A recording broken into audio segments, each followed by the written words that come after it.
A eso se refiere. Y a costo de reparar errores en los requerimientos superan en más de 10 veces a otros errores, ¿no? Entonces es mejor identificar, repararlos antes, en la etapa de requerimiento, no después. Va a ser muy costoso. Ya, igualito es en software también. Errores de requerimientos comprenden encima del 40% de todos los errores en un proyecto. Si ustedes buscan en internet, en Google o en cualquier buscador que ustedes utilizan, ¿no? ¿Dónde están la mayor cantidad de requerimientos, de errores, perdón, en lo que es desarrollo de software? Y casi el 40% está en la etapa de requerimientos. No está definiendo el requerimiento, capturando el requerimiento o especificando. Pequeñas reducciones en el número de errores de requerimientos rinden grandes dividendos. Lógicamente, si tú identificas un error, ¿no? Cuando ya está los pisos construidos, los baños construidos, imagínense, rehacer eso es tiempo y costo, y hay retrabajo. Que si tú hubieses identificado el error solamente en planos, hubieses evitado todos esos costos y todos esos retrabajos, lógicamente, y también tiempo. A eso se refiere, ya la última viñeta. Ahora, los requerimientos hay de dos tipos, ¿no? Los requerimientos funcionales y los requerimientos no funcionales. Los requerimientos funcionales, en la columna de la izquierda, normalmente vienen del negocio. O sea, ustedes han identificado qué cosas quieren automatizar. Quiero automatizar el registro de los cursos en una capacitación. Esos son requerimientos del negocio. Ya, a eso se le conoce como requerimientos del negocio. Sobre eso, el que va a usar el software, el capacitador o el jefe de capacitación, dice, también hay que añadir estas cositas. Y ya se le denomina como requerimientos del usuario. Requerimientos del usuario. Esos requerimientos del usuario, lógicamente, lo voy a convertir en requerimientos funcionales. Así es como viene. Por otro lado, yo tengo requerimientos no funcionales. Nosotros en el modelo de negocio hemos puesto reglas de negocio, por ejemplo. Ya, esa regla de negocio no es una funcionalidad o no es un requisito funcional, es un requerimiento no funcional. Yo quiero, de alguna forma, implementar estas reglas de negocio. Vamos a encontrar algunos atributos de calidad, como eficiencia, que sea rápido, que se accese con un usuario y una clave. A eso se le conoce como atributos de calidad. También, ¿no? Voy a identificar probablemente, voy a hacer benchmarking y voy a utilizar algunas técnicas de hacer las interfaces o las pantallas, ¿no? Interfaces externas se le denomina eso. Actualmente ya pues aplicamos la experiencia de usuarios, por ejemplo, ¿no? Como técnica para diseñar buenas pantallas por el tema de usabilidad. O también voy a considerar algunas restricciones. Y a ese conjunto se le conoce como requisitos no funcionales. Los requisitos funcionales y los requisitos no funcionales nos llevan a la especificación de requerimiento de software. La especificación de requerimiento de software. ¿Ya? Entonces, para que se entienda, los óvalos nos están representando los requerimientos de información y los rectángulos son los documentos oficiales, donde hay que plasmar redacción, texto, diagrama, ¿no? Archiveros o base de datos, ¿no? Entonces, a eso se refiere, ya para que se entienda el dibujito, el gráfico, lo que hemos explicado. También las instituciones o alguna bibliografía clasifica los requerimientos. Y en esa clasificación hay uno que se denomina requerimientos del dominio. dominio es la materia en la cual estamos estudiando o del entorno que estamos de alguna forma atendiendo, una necesidad de alguien. ¿Ya? Se derivan del dominio del sistema más que de las necesidades específicas de los usuarios. En este caso, proviene ¿de dónde? De los modelos de negocio. Ese es el dominio. Nadie te está pidiendo que quiera un software con estas características, sino que hemos identificado que hay que automatizar. ¿Qué cosa? Una actividad. ¿De qué? Del modelo de proceso de negocio. Esos son requerimientos del dominio. Pueden ser requerimientos funcionales o restringir los existentes o establecer cómo se deben ejecutar cálculos particulares, ¿no?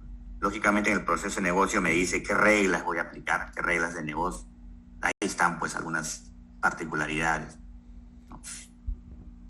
Los requerimientos del dominio son importantes debido a que menú refleja los fundamentos del dominio de aplicación. Está clarito ahí, ¿no? Está claro porque nosotros no estamos haciendo nada diferente a lo que dice el proceso de negocio. Exactamente tal cual lo explica en el proceso de negocio, ese es lo que vamos a hacer nosotros. O sea, se denomina requerimiento del dominio. Y está claro. Si estos requerimientos no se satisfacen, es imposible hacer el sistema trabaje de forma satisfactoria. Si el software que se construye de alguna forma no refleja lo que dice el modelo de proceso de negocio, estamos hablando de otra cosa, ¿no? Hay que tener bastante cuidado. Por eso les decía, muy importante validar lo que estamos haciendo. Esa validación es con el que va a usar el software y en ocasiones con el que te contrata o te paga, ¿no? Si ellos están empoderados, el que te ha contratado, el que te va a pagar, te dice, coordina con estos usuarios y ahí está. Asunto resuelto. Igual no le puede gustar al que te pagó. Entonces para ello aplicas una reunión con él, con ambos equipos. Con el que te contrata y con el que usa o va a usar el software. Requerimiento del usuario. Describen las metas del usuario, las tareas que los usuarios deben ser capaces de ejecutar. Acá entras a tallar, a preguntar a quién, al usuario. En el primer caso, nosotros describimos de acuerdo a lo que se describía o se identificaba, o alguien nos decía, estas actividades hay que automatizar. El proceso de negocio. Acá no, acá hay que preguntar al que va a usar explícitamente. Pues se conoce requerimientos del usuario. Acá ya no entra a tallar pues el jefe, el que te contrató, no. Exclusivamente al que va a usar el software, al que va a registrar los datos de la capacitación, los cursos. Ellos son los usuarios. Formas valiosas para representar los requerimientos de usuario incluyen a los casos de uso, descripción de escenarios y tablas de respuesta a eventos. Lógicamente, acá ya nos está hablando de alguna técnica para representar o para capturar esos requerimientos de los usuarios. Ya y acá nos habla de los casos de uso que vamos a explicar más adelante. Los requerimientos del usuario, sin embargo, describen lo que el usuario será capaz de hacer con el sistema, ¿no? Cuando te dicen yo quiero un software que permita registrar los datos del cliente o los datos de los cursos o los datos de la capacitación, ahí está. Ese es lo que va a ser el software. A eso se refiere. El requerimiento del usuario describe lo que el usuario será capaz de hacer con el sistema. Entonces, él ya va a saber qué es lo que va a hacer con el sistema una vez implementado. Ya no lo va a hacer con lápiz y papel en un cuaderno, en una hoja, no. A través del software lo va a hacer. El requerimiento del software o del sistema, se le conoce, establece con detalle los servicios y restricciones del sistema, en qué entorno va a estar. ¿Qué entorno? Entorno web, para celulares.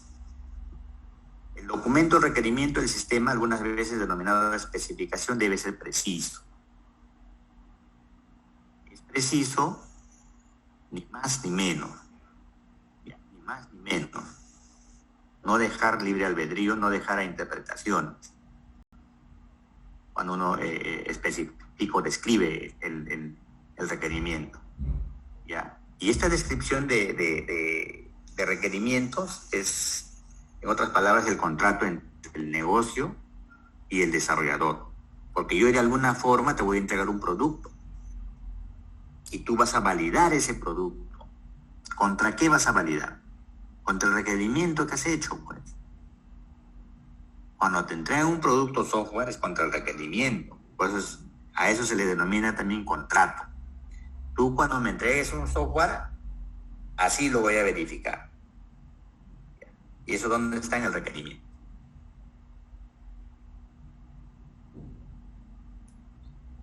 Ejemplo, definición de requerimientos de usuario. El software debe proveer un medio para representar y acceder a archivos externos creados por otras herramientas. Es lo que quiere el usuario. Software en la cual tenga un medio para acceder a algunos archivos creados por otras herramientas. Ejemplo, me envían un archivo Excel, ¿no? De alguna forma, el software debe permitir levantar en ese software esos archivos Excel como una tabla, por ejemplo. O me envían por correo un PDF y yo desde el software puedo tener la opción de abrir el PDF. ¿Ya? A eso se refiere como requerimiento del usuario. Él tiene esa necesidad. Otro ejemplo, ¿no?, de especificación, en este caso del sistema. Al usuario se le proveerá, este es del software, requerimiento del software, ya no del usuario, ¿no? Requerimiento del software, lo que va a hacer. Al usuario se le proveerá con los recursos para definir el tipo de archivos externos. ¿Qué tipo de archivos va a poder abrir? No todos. Cada tipo de archivo externo tendrá una herramienta asociada que será aplicada al archivo. Si es PDF, tengo que tener instalado el lector de PDF. Si es Excel, si no lo cargo como una tabla, tengo que tener un lector de Excel. Cada tipo de archivo externo se representará como un icono específico sobre la pantalla del usuario. Si tengo 3, 4 herramientas, los iconos de esas herramientas tienen que estar ahí en el software, para que con un clic se abra el aplicativo. Se proveerán recursos para que el usuario define el icono que representa un tipo de archivo. Le puedo preguntar al usuario, cuando vas a abrir archivos Excel, ¿cómo quieres que sea el icono, el dibujito? ¿Me dirá la X de Excel o cualquier otra cosa? Me puede decir una A, una B. Cuando un usuario selecciona un icono que representa un archivo externo, el efecto de esa selección es aplicar la herramienta asociada con este tipo. O sea, es abrir el aplicativo. Entonces, mira cómo estamos especificando. Tiene mayor detalle el cómo se va a hacer eso. Mencionamos en láminas anteriores que hay 2 tipos de requerimientos, ¿no? Los requerimientos funcionales y los requerimientos no funcionales. Los requerimientos funcionales tienen que ver con la funcionalidad del sistema software, ¿no? Y describen lo que el sistema debe hacer, explícitamente, así, lo que el sistema debe hacer.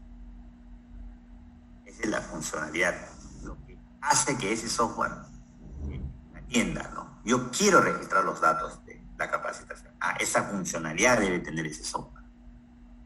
Los no funcionales son requerimientos asociados más a temas técnicos para que ese requisito funcional se ejecute de la mejor manera.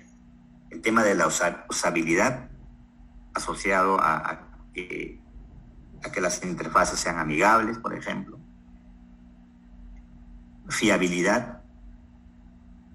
Los datos que me arroja el software debe ser fiable, con la redundancia del caso.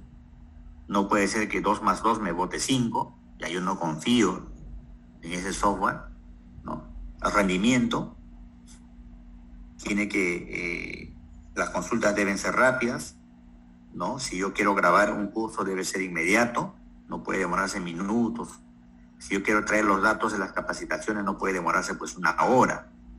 Imagínense, ¿no? Adaptabilidad, mantenimiento y configurable. La aplicación que yo crea debe funcionar tanto para las PCs, para el laptop, como para los dispositivos móviles, ¿no? Y puede ser leído por cualquier sistema operativo. Tema de adaptabilidad. Configurable, yo debo controlar las versiones de lo que voy haciendo. No sé si ustedes se han dado cuenta en sus celulares, cuando te llega un mensaje y te dicen, tu celular necesita actualización.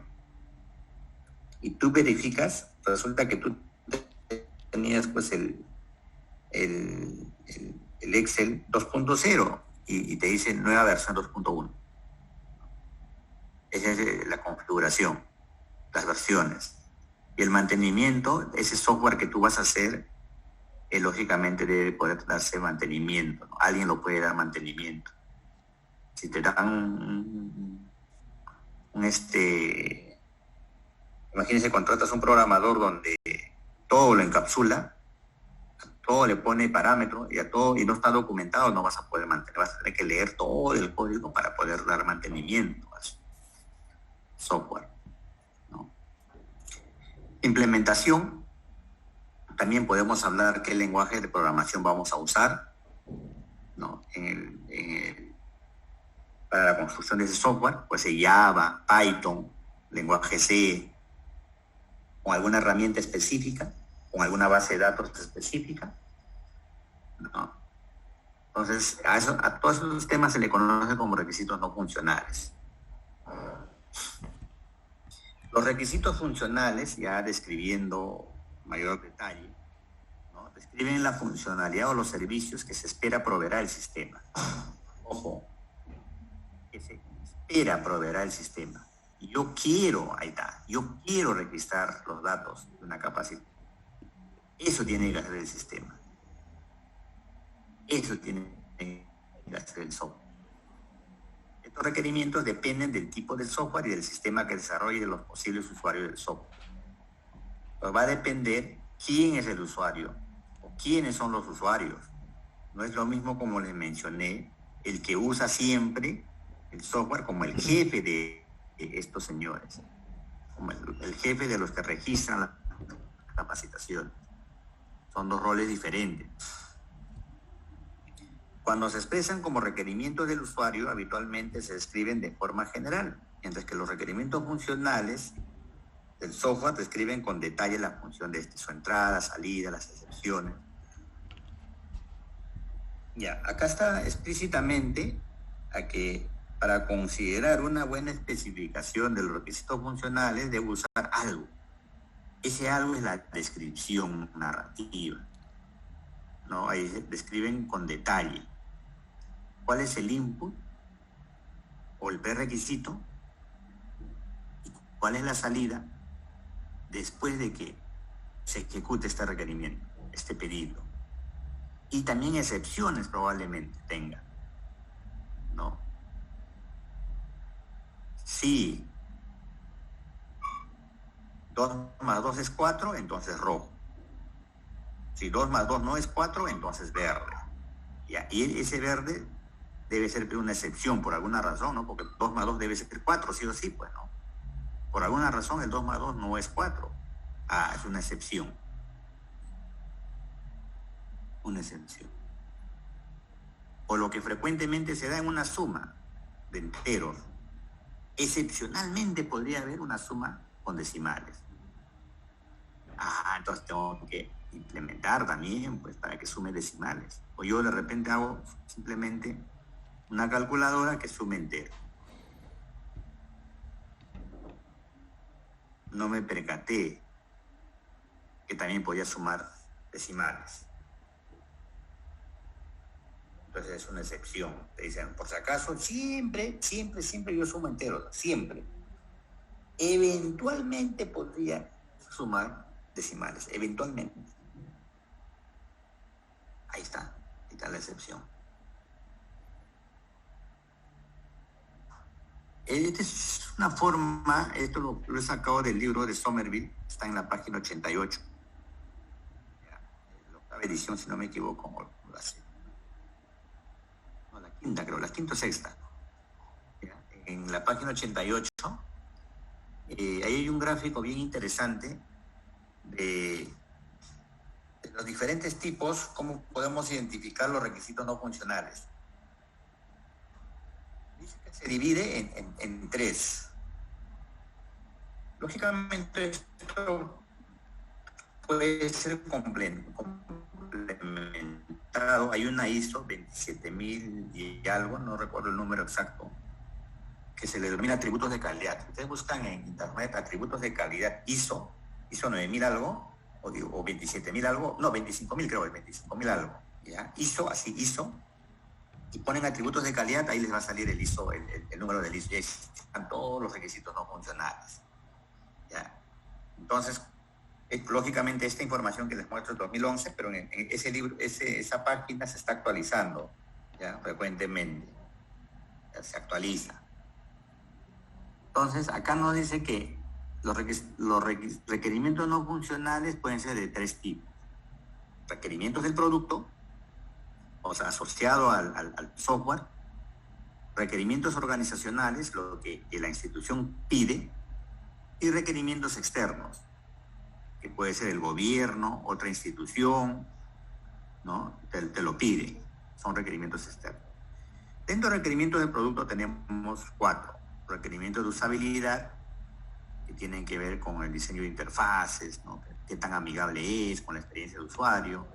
Requerimientos de eficiencia, ¿no? Qué tan rápido es. Los requerimientos de confiabilidad, si los datos que me muestran son los adecuados.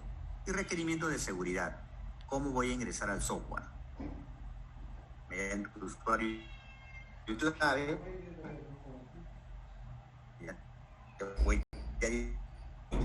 digital, son por voz, de validación de retina, etcétera, etcétera. Esos son los requerimientos de seguridad. Los requerimientos de eficiencia también tenemos de 2 tipos, los de rendimiento y los de espacio. Los rendimientos, como les mencioné, está asociado al tiempo, las consultas, máximo 1 segundo, los procesos, máximo 5 segundos, ¿no? Y de espacio, lógicamente con el tiempo, tú almacenas información, y esa información que almacenas ocupa espacio en disco duro. Entonces, por año yo tengo que estar incrementando probablemente algunos espacios y trabajo con millones de transacciones. Por el grado de requerimientos organizacionales hay de 3 tipos.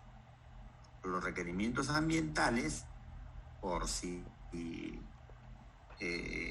alguna institución tipo el Ministerio de Agricultura, el Ministerio de Transporte, ¿no? Tienen ya reglas para que cualquier trámite o transacción que uno realiza tienen que estar validados de acuerdo a su competencia. Un ejemplo, ¿ya? Tú quieres traer una antena del extranjero. Una antena. Esa antena es denominado mercancía restringida, ¿ya? O sea, no puede entrar al Perú. Para que entre, tienes que validar que esa antena cumpla con los requisitos que emite una institución del Estado, en este caso el Ministerio de Transportes. Si esa antena con esa característica, ¿no?, contamina el medio ambiente más de lo permitido según esa ley, esa norma, simplemente no entra esa antena. Entonces, requerimientos ambientales hay que considerar, lógicamente, dependiendo del tema que estoy viendo, ¿no? En este caso, los chiquitos podrán, de alguna forma, validar las cámaras de video, ¿no? Si cumplen o no cumplen con los requerimientos ambientales que da la Municipalidad del Callao. Máximo permitido, 5% de contaminación, dice de repente el Ministerio del Ambiente. Pero en el Callao dice no, que sea 4%. Y esa antena contamina 4.5. Cumple para el Perú, sí cumple, pero no para el Callao. ¿Ya? Las capacitaciones, ¿no? De repente en el Callao máximo deben ser 6 horas diarias. ¿Por qué? Porque es muy contaminado, no sé, pues se me ocurre, ¿no? Estoy forzando el ejemplo. Pero en Lima es 7 horas normal, 8 horas, 10 horas. Entonces hay que considerar, a eso se le conoce como requerimientos ambientales, que tengan que ver con el ambiente. Y hay instituciones que norman. Y el software debe cumplir con esas condiciones. condiciones. Requerimientos operacionales, ¿no? Normalmente las organizaciones pues trabajan 24 horas y sábado y domingo. Y en ese horario el software debe estar disponible. En los bancos, por ejemplo, para ciertas transacciones te dicen solamente de 7 de la mañana a 7 de la noche. Después de las 7 ya no funciona ciertas opciones. Se deshabilitan, hagan la prueba. Entren al banco de crédito, por ejemplo. Si tú tienes un préstamo o tú tienes una tarjeta de crédito, quieres pagar a las 7:01, no está habilitada esa opción. No está habilitado. Pero si tú quieres pagar del agua, de luz, normal, está habilitado. Pero intenta pagar tu tarjeta de crédito o un préstamo que tienes con el mismo banco. No te deja pagar, se deshabilita la opción. Ya, entonces por regla que ellos tienen, es requerimiento de la organización, ¿no? Las transacciones con terceros a cualquier hora, pero con temas asociados al banco, de 7 a 7. O el de Telefónica, ¿no? Los que tienen sus celulares. Es bien difícil ahora que te conteste una persona, ahora te contesta un robot, ¿no?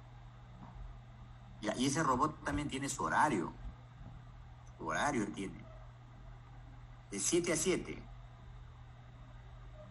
Tú llamas a las 8 de la noche, haz la prueba, te dicen, nuestra atención es de 7 a 7. Así, te tira roche el robot, ¿no? Así está construido, pues no funciona a esa hora. Te atiende, pero no te atiende para decirte que de 7 a 7 es el horario de atención, ¿no?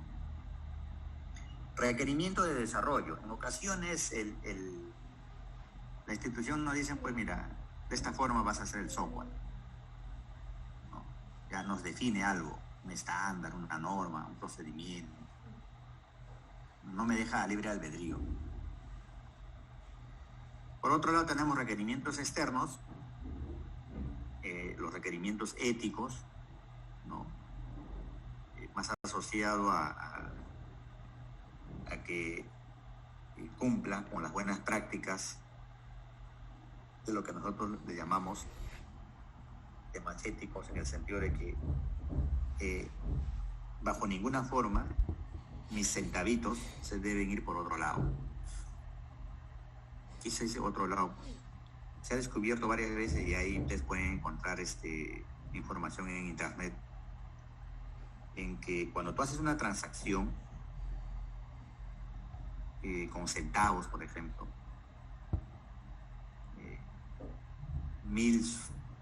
haces un pago de 1.000 soles con 10 centavos.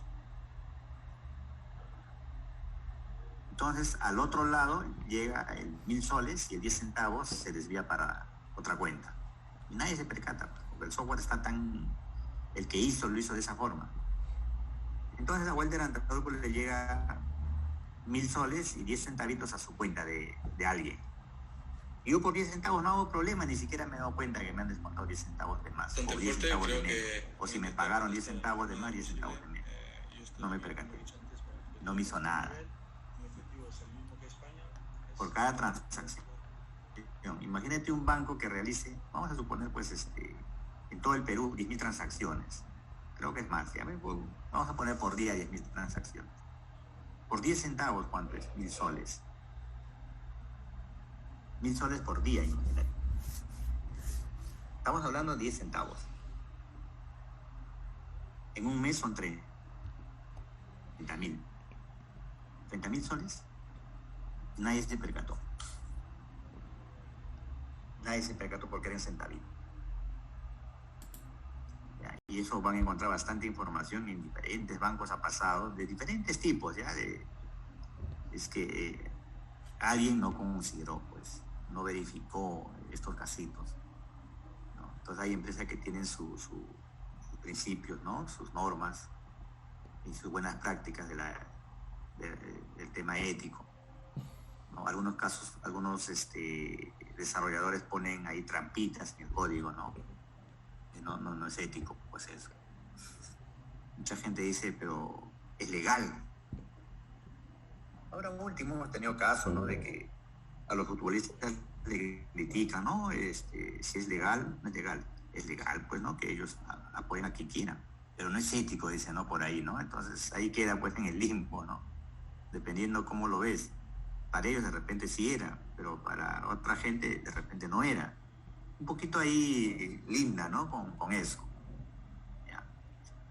Requerimientos legales cuando en una norma o la misma institución saca pues una ley, ¿no? Y hay que cumplir esa ley. Esos son los requerimientos legales. Y requerimientos regulatorios. Hay instituciones que regulan, ¿no? Como por ejemplo el BCR, el SUNAFIL, ¿no? La superintendencia de banca, son entes reguladores. Estos entes reguladores o las mismas municipalidades en un distrito también regulan. Hay que considerar si uno va a hacer un software.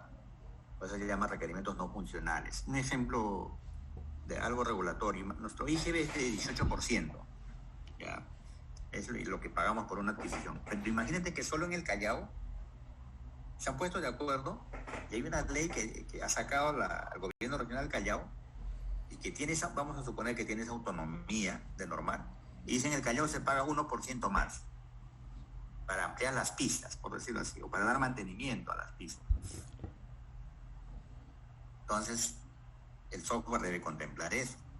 18% más 1%, en este caso 19%, pero debe estar discriminado, ¿no? Discriminado, 18% para el Estado y 1% para el Callao. Entonces, toda transacción ahora de cada 100 soles, 19 es impuesto.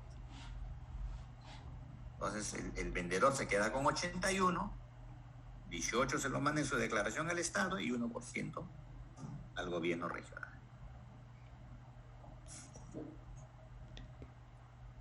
Y acá podemos explicitar un poquito más acerca de requerimientos de producto, algunos ejemplos, ¿no? Los requerimientos de desempeño en la rapidez de ejecución del sistema y cuánta memoria se requiere. Voy a hacer transacciones con lógicamente necesito memoria, ¿no? Los de fiabilidad que fijan la tasa de fallas para que el sistema sea aceptable. Normalmente deben fallar pues 0.05%. O sea, de cada 1000 transacciones solo se puede permitir 5 fallas. Nada más. Y sí, pues el sistema puede fallar. Entonces eso se hace mediante un contrato, pues, ¿no? Los de portabilidad y los de usabilidad. Portabilidad, cuando el software que tú has hecho puedes usar en diferentes plataformas, en cualquier PC, en cualquier laptop y con cualquier dispositivo móvil. Y los móviles tenemos normalmente los que corren con iOS y los que corren con este sistema operativo conocido. iOS es para los de Apple y el otro es ya me olvidé, mira, lo tenía acá, la lengua, ¿no? Bueno, ya me acordaré, pues es el sistema operativo que usamos la mayoría. Android, ahí está, Android, ¿no? Android o iOS. Pues tiene que correr para los dos. Es portable el software que estás haciendo. Entonces es requerimiento del producto. Algunos ejemplos de requerimientos organizacionales, los requerimientos de implementación como los lenguajes de programación o el método de diseño a utilizar y los requerimientos de entrega que especifican cuando se entrega el producto y su documentación. Esto debe estar escrito en algún lado. Debe estar escrito en algún lado. Y ahí existe en una institución esto. Si no tiene, lógicamente no hay requerimientos organizacionales. Pero si ya tiene, te dicen, oye, vas a hacer un software, sí. Acá tengo cómo se programa. Estos son los 2 lenguajes de programación que tenemos. Esta es la forma como diseñamos nosotros. Y este es cómo se especifican los requerimientos. Esos son requerimientos organizacionales. Ya te lo dice ya. Ya lo tiene definido. Si no tiene nada definido, lógicamente vas a hacer como tú sabes hacer. O como tu profesor te enseña. ¿No? Te enseñó. En este caso ya, cuando ustedes hagan estos trabajos en las organizaciones, si es que lo hacen, te vas a acordar las clases de tu profesor, pues. ¿Dónde están las PPTs de mi profesor? Ahora, recién ahí se van a interesar por qué no escucharon a su profesor. Una vez me encontré, me acuerdo, yo trabajaba en La Victoria y había un señor que vendía emoliente, ya, emoliente y bueno, pues a veces me paraba a tomar ahí emoliente, 7 de la mañana, ¿no? Antes de entrar a la oficina. Y en una de esas, un alumno mío, había egresado hace 3 años, 4 años, más o menos. Fue mi alumno en el 6º ciclo, así como ustedes. Y me lo encuentro, pues, hola, profe, ¿qué tal? Me dice. Acá, pues, tomando emoliente, sí, yo también tomo mi emoliente, me dice acá siempre, me dice en la mañanita, para calentar el cuerpo. Y qué raro que no nos cruzábamos. No, yo vengo tarde, 8, 9 de la mañana, hoy día porque tenía que avanzar, he venido temprano, profe, me dice. ¿Y qué haces? Le digo, ¿qué haces en tu trabajo? Profe, yo soy el que reviso todos los diseños que hacen en esta empresa, diseños de software. Sí, le digo, sí. ¿Y qué tal? Suficiente con su curso, profesor. Todo lo que usted me enseñó, de eso trabajo acá. Con un curso, ¿eh? Un curso que yo le había enseñado, que es este curso. Con eso nomás, profesor, yo acá trabajo tranquilo. Pero yo lo cochineo, pues, tú no eres un alumno regular, sí, profe, en ese momento uno, de verdad lo que usted nos dice, a veces no lo toma en cuenta, profe, recién he desempapelado todo su material, las PPTs, los casos que usted nos daba, profe, y ahora ya soy un capo, me dice, ¿no? Pero he sufrido un poquito porque no le presté atención, profe, ¿no? Y todos los días nos encontrábamos, voy a venir temprano, no, profe, para irme temprano. Y ya me invitaba, todos los días me ganaba mi emoliente. Bueno, yo le voy a invitar, profe, no se preocupe. Y cuando yo no venga, ya el señor lo conocía, pues, ¿no? El que vendía el emoliente. El que el profe consuma su emoliente, yo le voy a pagar. Entonces yo iba al día siguiente, él no iba, el señor me decía, no, ya me va a pagar tal persona, ya han acordado. Yo tomaba mi emoliente gratis. Lógicamente, un sol, pues, a mí no me va a hacer ni más ni menos, y al alumno tampoco, pero él lo hacía agradecido, yo lo recibía también de esa forma, ¿no? Lo recibía de esa forma, de que él se sentía agradecido porque gracias a un curso trabajaba y se ganaba su billete, y bueno, yo lo recibía así, ¿no? En agradecimiento, que alguien que le has enseñado está feliz, ¿no? Entonces así lo recibía, pues, por un sol no te va a hacer ni más ni menos, pues no.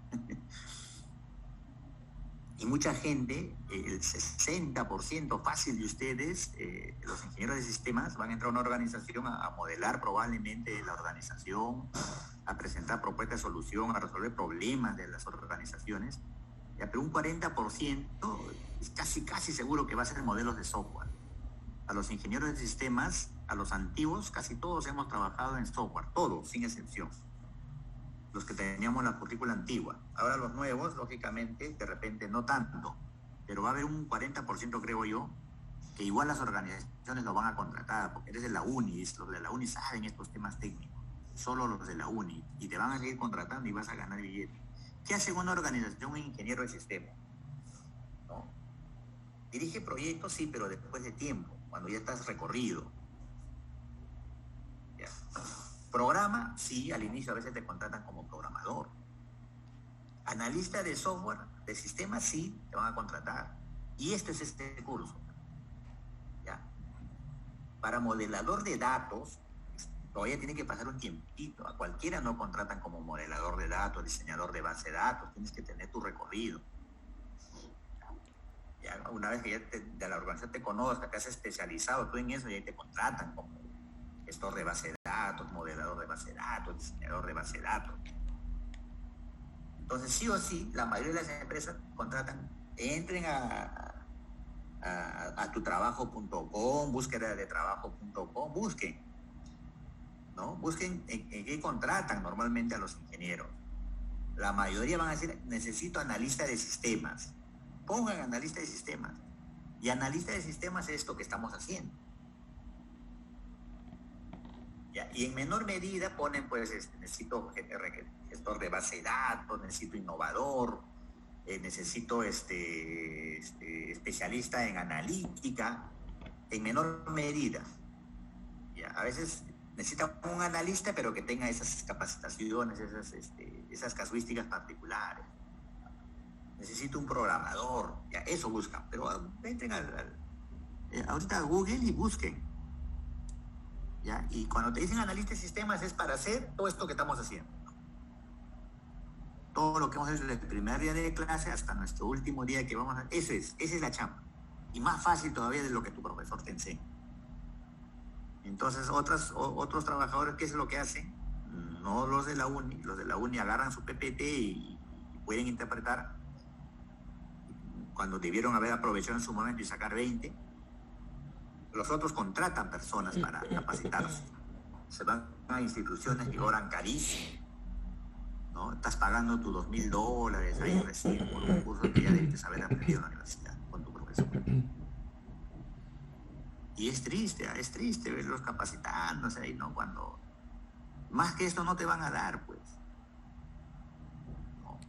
Pero bueno, en fin, no aprovechan su tiempo, pues ustedes, ¿no? De verdad, de repente están, no sé, pues son casos particulares, ¿no? Algunos priorizan de repente otros cursos o simplemente no les interesa, pues. Y así no podemos sacar adelante nuestro país. Mira, hoy han entrado 20 alumnos, ¿ah? De 37. ¿No? Imagínense, pues, ¿no? 20 de 37, ¿no? Casi la mitad. ¿Cómo pensamos sacar adelante si no cumplimos nuestras obligaciones básicas, que es asistir a una clase? Pero para criticar somos buenos para criticar. Queremos todo listo, ¿no? Todo listo queremos. Hay que esforzarse, jóvenes. Hay que sacarse la mugre. Recuerden que el Estado invierte en ustedes. Sus papás esperan mucho de ustedes, ¿no? Debe ser frustrante para un papá, pues, que su hijo está estudiando, pero a estas horas está durmiendo, está jugando, está haciendo otra cosa. Debe ser frustrante para un papá, ¿no? Y lógicamente confía en ti, tú estás encerrado en tu oficina, en tu escritorio, en tu dormitorio, y el papá, la mamá cree que estás estudiando y estás haciendo otra cosa, ¿no? Sacarle la vuelta, como se dice, ¿no? Al tiempo, al papá, al curso. Y sí, para reclamar somos buenos, que queremos esto. A un humilde profesor le criticamos porque no puede hablar bien, o a una candidata le decimos tal por cual, ¿no? A eso somos buenos, ¿no? Para criticar a los dos candidatos desde todo punto de vista, con razón o sin razón. Ya, eso no estoy objetando. Pero mirémonos nosotros, ¿no? Mira, 20 alumnos jóvenes de 37, no les interesa, el curso es aburrido, y sin embargo, pongo un examen difícil, es probable que todo se jale. Imagínense que una pregunta venga para marcar, de esta forma. Imagínense, pregunta difícil. Diga la respuesta falsa, ¿ya? Son cuatro alternativas. Solamente, mira, para jalar alumnos, diga la respuesta falsa. A. Se derivan de las políticas y procedimiento, no dice procedimientos, procedimiento existentes en la organización del cliente y en la del desarrollador. También nomás una S. Ya, memorístico, vamos a decir. La B. Se derivan de las políticas, ya le quité la S, y procedimientos existentes en la organización, bla, bla, bla, igualito. Se derivan de las políticas y procedimientos existentes en la organización y en la del desarrollador. Me borré el cliente. Ya. Y lógicamente no vas a saber cuál es verdadero o cuál es falso, porque cambié solamente una letra o máximo una palabra en todas. Y ese tipo de exámenes son jalalumnos. ¿Por qué? Porque o es memorístico o tienes que dominar bien este tema para saber qué palabra falta ahí. Y es muy difícil saber, pues, si ni siquiera entras a clase, ¿no? Imagínate, ¿cómo vas a saber qué palabra falta? Ni siquiera lees la PPT. ¿No? Esas son preguntas para jalar alumnos. ¿No? Son bien raros. Pero bueno, pues ya es difícil convencer a los alumnos, ¿no? Y igual ustedes, al profesor, también debe ser difícil. Es de ambos, pero preocupémonos, jóvenes, preocupémonos. ¿Ya? Entonces, esos son los requerimientos de las organizaciones, como les mencioné. Ya tienen ellos formas de trabajo, y esas formas de trabajo hay que respetar. ¿Quién? El que hace los modelos, el que implementa el software. Requerimientos externos. Este apartado no cubre los requerimientos que se derivan de los factores externos al sistema. Básicamente, mi software se va a comunicar de alguna forma con el software de otra institución. Por ejemplo, las universidades privadas con los bancos, ¿no? Entonces, yo entro, me llega de que debo pagar el mes de junio. La universidad me dice, usted no ha pagado junio. Entro al banco, pago, inmediatamente actualiza a la Universidad de Lima. Inmediatamente. Entonces están interoperando ahí. Entonces cuando alguien me hace un requerimiento, me dice, no, por si acaso, esto se comunica con el banco. Ah, para tomarlo en cuenta, ¿de qué manera me voy a comunicar con el banco?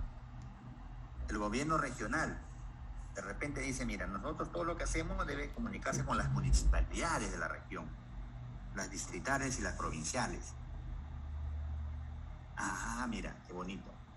Esa es la interoperabilidad. Otro requerimiento externo puede ser legales que deben cumplirse para operar dentro del marco de la ley. Como les mencioné, si la ley dice A, hay que cumplir. El ejemplo práctico es de las AFPs, ¿no? Donde dice 90 días para que una persona pueda inscribirse y le depositen a una cuenta. Y tiene que implementar pues las AFP. Tiene que implementar. Y ya lo han implementado. Yo he entrado a verificar, lo he implementado. Y lo que pasa en mi caso se me ha pasado, por ejemplo, si yo quería acogerme, por error pensé que me tocaba estos días, mi DNI acababa en 3, mi código verificador acababa en 3, mi DNI acaba en 1. Por alguna razón se me pasó, ya no puedo, pues. Pero la ley dice 90 días, y recién estamos en el día 15, creo.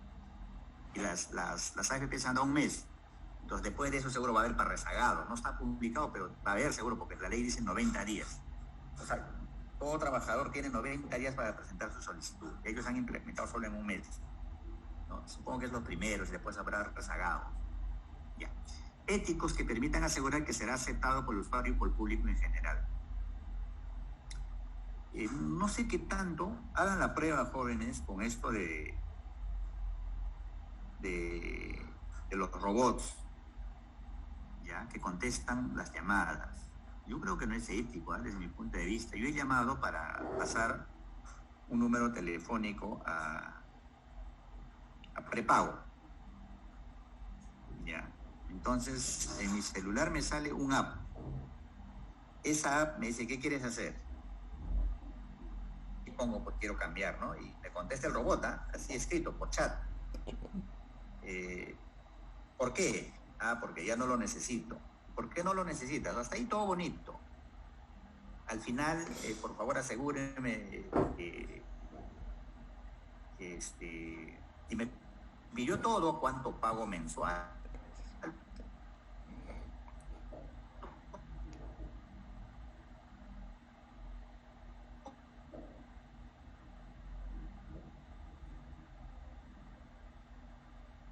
Todos los datos, ya vas a llamar y a responder. Me responde. Y si me demoro 5 segundos, me dice, parece que usted está muy ocupado, mañana continuamos, y me corta. De nuevo empezar, imagínense, eso no es, pues nunca llego a terminar. Entonces yo lo que hice es llamar a mismo telefónica como si fuera un problema, ya, al 104. Me dice, señor, y también me contesta un robot. Pero ahí sí insistí hasta el último, hasta que me atendiera una persona. Y me dice, señor, y no lo hizo por los canales normales. No se puede. Digo, tengo todas las capturas de pantallas. No tengo tiempo para quejarme, porque eso es fácil publicar en una red, te digo, ¿no? En una red tipo Facebook, por ejemplo, y que se enteren cómo trabaja Telefónica para este caso puntual. Y lógicamente al final me atendieron, ¿no? Una persona, ya sí, esto, lo otro, ¿no? Pero fíjense, no sé si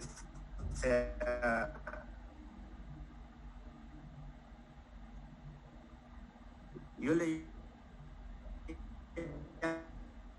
llamo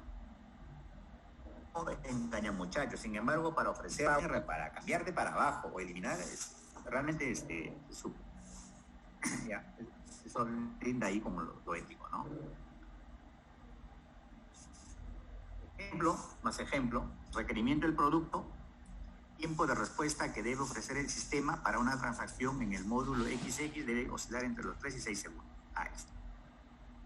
Un ejemplo de requerimiento organizacional, el proceso de desarrollo del sistema y los documentos a entregar deberán apelarse al proceso y al producto a entregar definidos en la norma ABC 2002. El requerimiento externo del sistema no deberá revelar a los operadores alguna información personal de los clientes, excepto su nombre o el número de referencia. Hay instituciones por este tema de transparencia si se publican, pero no publican todos tus datos. Solamente ponen nombre y algún dato por ahí. No se pone todo. Bien, ahí vamos a hacer 10 minutitos de... Ahora es 10 y 16. 10 y 40 regresamos. ¿Ya? Vamos a hacer un break. 10 y 40. ¿Estamos, delegado? Cristian.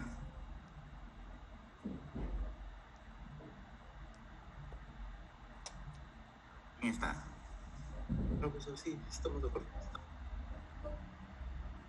Marco contestó. Sí, profesor. Lady Omar, ¿me escuchó? Sí, profesor. Sí, profesor. Ya, vamos a hacer. Ya, a 10 y 40. Perfecto, ya, un break, hasta 10 y 40.